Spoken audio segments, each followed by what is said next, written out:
Olá galera, tudo bem? Meu nome é Caio Oliveira. Hoje nós vamos ver o que a imprensa e o empresário argentino estão falando do Brasil. Vamos pro vídeo. Muito bem, há alguns dias falávamos sobre as economias de fronteira, essas circunstâncias tão disruptivas de economias que vão mudando.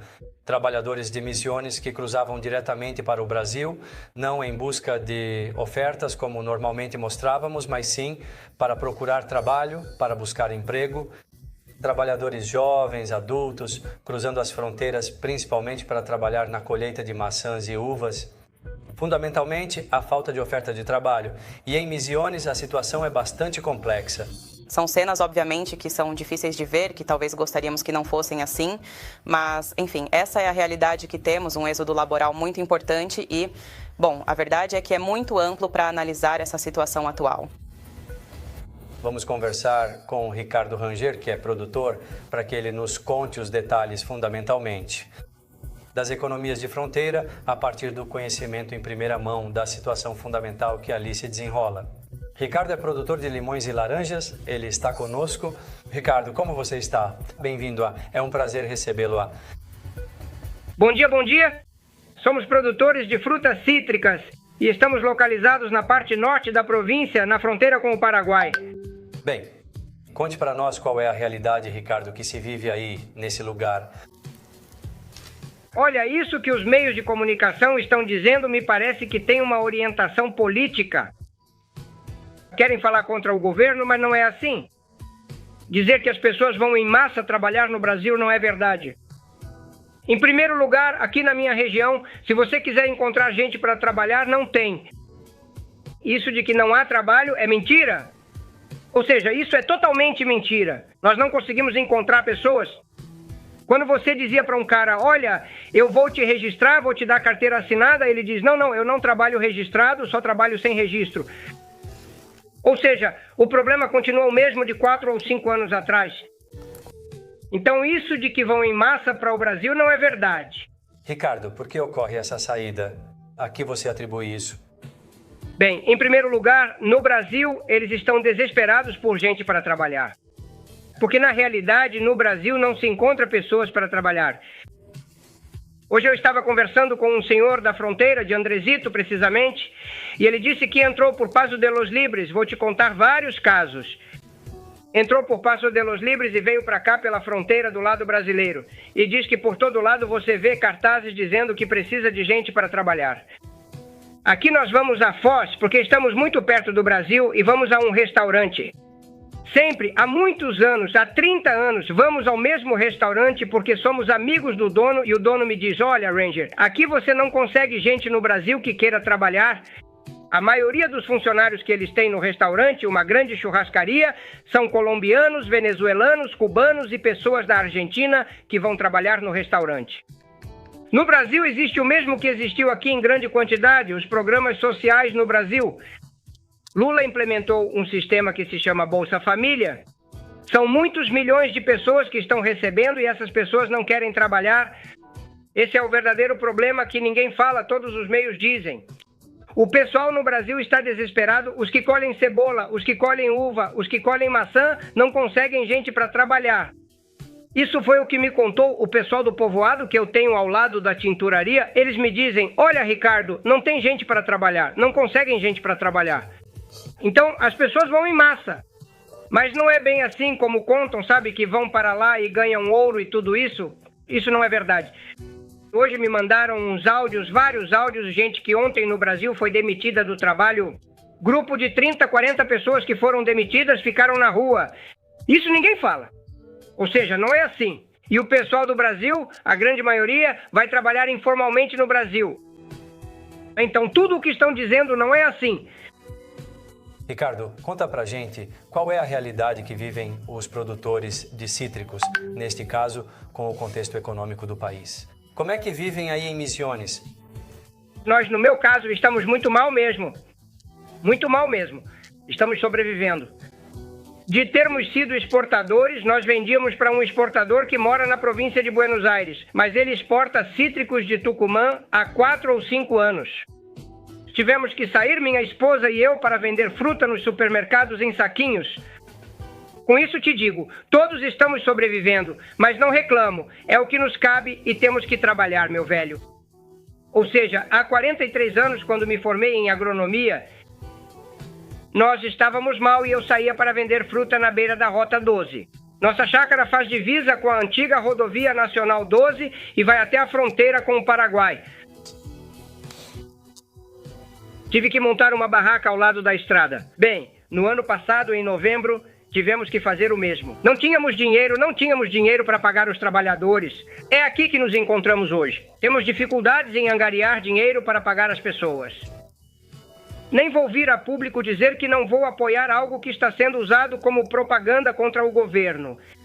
Porque essa história sobre o Brasil não é verdade. A forma como está sendo contada não é verdadeira. Bom, Maple. Sim, Ricardo, bom dia. Na verdade, é muito importante que você levante esse dilema em relação aos meios de comunicação, o que se tenta comunicar como uma verdade e que você, a partir da sua perspectiva como produtor que vive isso em primeira mão, transfere totalmente para uma realidade diferente. Se você tivesse, obviamente, não que dizer algo aos produtores que estão na mesma situação que você, obrigado. Que palavras, que mensagem você daria nesse contexto do suposto êxodo de trabalhadores que está sendo colocado? Não, eu não saberia o que dizer porque isso não é verdade. Isso não é verdade. Esse êxodo de trabalhadores não está acontecendo como estão dizendo. Além disso, vou te contar uma coisa. Tem gente, escuta, que a gente sabe que está recebendo 600 mil pesos de salário universal e cartão alimentação e todos vão trabalhar no Brasil. Aqui estão recebendo benefícios sociais, todos os auxílios, todos os benefícios sociais e vão trabalhar informalmente no Brasil. Então, o Estado Nacional deveria verificar quem são os que cruzam as fronteiras, o que vão fazer e o que recebem aqui. Ou seja, isso que está acontecendo é grave, é gravíssimo o que está acontecendo. E isso ninguém fala, nenhum jornalista fala, que tem muita gente que recebe salário universal, todos os benefícios que nós pagamos, que no fundo todos esses benefícios são pagos pelo povo e vão trabalhar informalmente no Brasil. Por isso, o seu testemunho é muito importante. Ricardo, e é por isso que queríamos ter você aqui hoje, para que nos conte diretamente do local, em primeira mão, como são as circunstâncias vividas aí. Me conta, fiquei pensando, Ricardo, na situação crítica dos produtores de cítricos aí. Qual seria o contexto mais adequado para começar a ter rentabilidade em um negócio que está em baixa? Olha, eu te digo, para mim é preciso se readaptar. Ou seja, aqui não tem outra saída. Para mim, não tem outra saída. Se a gente voltar atrás, voltamos ao socialismo. Nós vivemos 80 anos em uma economia socialista porque os militares foram mais peronistas que o próprio Perón. Foi uma economia socialista que não nos trouxe resultados. Me parece que aqui é preciso se adaptar. Bom, no nosso caso, por exemplo, talvez deveríamos ter feito isso há 3 ou 4 anos, buscar mercado, chegar mais ao consumidor final. Estamos pensando, por exemplo, porque temos empacotamento próprio, ou seja, lavamos e escovamos a fruta. Estamos pensando em uma maquininha de suco para vender suco fresco. E assim também os produtores de erva mate. Vou te contar aqui, por exemplo, se fala o dia todo sobre a questão da erva mate. Em primeiro lugar, a erva mate, te conto, está ruim porque há superprodução. Eu não acredito só nessa questão do eninim. Isso não é bem assim. Aqui há uma superprodução enorme de erva mate. E a erva mate não é como o cítrico, que é uma commodity. A erva mate é consumida por todo mundo. Nós consumimos aqui na Argentina. Então, o mercado que a erva mate tem, tanto aqui na Argentina quanto no mundo, é limitado. Então, o que está acontecendo hoje é uma superprodução. Então, você me pergunta, Rangel, o que é que precisa ser feito? Bom, eu te digo, há produtores que, por exemplo, têm seu próprio secador pequeno, seu moinho, fazem sua marca de erva mate e saem para vender. Ou seja, é preciso buscar valor agregado. Eu acho que aqui não há outra saída, ou voltamos atrás, 70 anos atrás, ou seguimos em frente. Ricardo, que valor é percebido aí na produção genuína de misiones, os cítricos, e quanto está sendo cobrado nos supermercados e hipermercados? Existe uma diferença importante? Há uma grande diferença? Sim, os supermercados quase todos aumentam o preço em dobro ou em 150%. Automaticamente você leva para eles e eles aumentam o preço em 100% ou 150%. Ou seja, se você vende para... Eles fixaram o preço em 500 pesos por quilo, mas vendem por 1.500, entende? Claro, automaticamente, ou seja, essa é a realidade, é assim que as coisas são. Não sei porquê, mas... Você acabou de tocar num ponto muito importante, que é a necessidade de se readaptar, de certa forma, àquilo a que se está habituado para se encaixar nesse novo sistema. Especificamente você, como produtor, depois de tantos anos, de tanta trajetória e tudo mais, o que isso significa para você, especificamente? Que sentimento isso traz para você, para os seus próximos, para a sua família? Não entendi a pergunta. Você falava agora há pouco sobre se readaptar para se encaixar, de certa forma, com novas práticas nesse mercado, de incluir novas técnicas e tudo mais, mas você obviamente está acostumado a uma tradição anterior, a toda uma trajetória anterior. Reajustar-se, o que isso significa para você?